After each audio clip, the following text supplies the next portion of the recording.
96 വയസ്സ് കഴിഞ്ഞ അമ്മിണിയമ്മയെ സ്ഥാനാർത്ഥിയും കൂട്ടുകാരും ചേർന്ന് ഒരു കൊച്ചു കുഞ്ഞിനെപ്പോലെ ഓമനിച്ച് കൈകളിൽ താങ്ങിയെടുത്ത് തങ്ങളുടെ കാറിൽ കയറ്റി പോളിംഗ് ബൂത്തിലേക്ക് പാഞ്ഞു.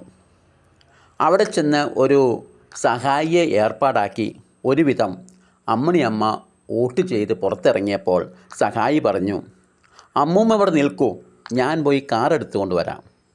ഇത് കേട്ട് അമ്മിണിയമ്മ കുറേ നേരം അവിടെ നിന്നു. പക്ഷേ ആരും എത്താത്തത് കൊണ്ട് അമ്മിണിയമ്മ പതിയെ മുന്നോട്ട് നടന്നു. അവിടെ കണ്ടവരാരും കണ്ടതായി നടിച്ചില്ല. സ്ഥാനാർത്ഥിയെ കണ്ടപ്പോൾ അദ്ദേഹം പറഞ്ഞു, ഞാനല്ല നിങ്ങളെ കൊണ്ടുവന്നവരോട് പറയൂ, ഞാൻ നിങ്ങളെ അറിയത്തേയില്ല. അമ്മിണിയമ്മ വീണ്ടും മുന്നോട്ട് നീങ്ങിയപ്പോൾ അവശയായി ബോധം കെട്ട് നിലത്ത് വീണു. ഇത് കണ്ട 2 കുട്ടികൾ അവിടെ ഓടിയെത്തി. അതിൽ 10 വയസ്സുകാരൻ പറഞ്ഞു, എടാ അതേ ഒരമ്മൂമ്മ ബോധം കെട്ട് കിടക്കണം. അപ്പോൾ 12 വയസ്സുകാരൻ പറഞ്ഞു, എടാ ബോധം കെടാൻ ബോധം വേണ്ടേ?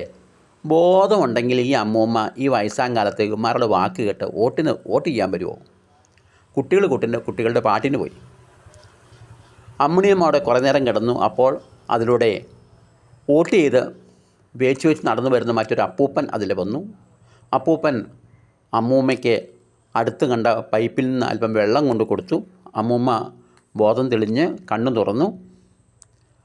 അമ്മൂമ്മ അപ്പൂപ്പനോട് പറഞ്ഞു, അവിടെ നിൽക്കുന്നവരോട് എന്നെ ഒന്ന് വീട്ടിൽ കൊണ്ടുവന്നാക്കാൻ പറയൂ എന്ന് പറഞ്ഞു. അപ്പോൾ അപ്പൂപ്പൻ പറഞ്ഞു, അതുകൊണ്ടൊന്നും ഒരു പ്രയോജനവുമില്ല, അവരിനെ 5 വർഷം കഴിഞ്ഞേ വരുള്ളൂ. അങ്ങനെ അപ്പൂപ്പൻ ചുറ്റുപാടും നോക്കിയപ്പോൾ അവിടെ നിന്ന് 2 പോലീസുകാരിത് കണ്ട് അവരോടെ ഓടിയെത്തി അമ്മൂമ്മയെ ഒരു ഓട്ടോറിക്ഷ വിളിച്ച് ആശുപത്രിയിൽ എത്തിച്ചു. അങ്ങനെ അമ്മിണിയമ്മയുടെ ജീവൻ രക്ഷപ്പെട്ടു.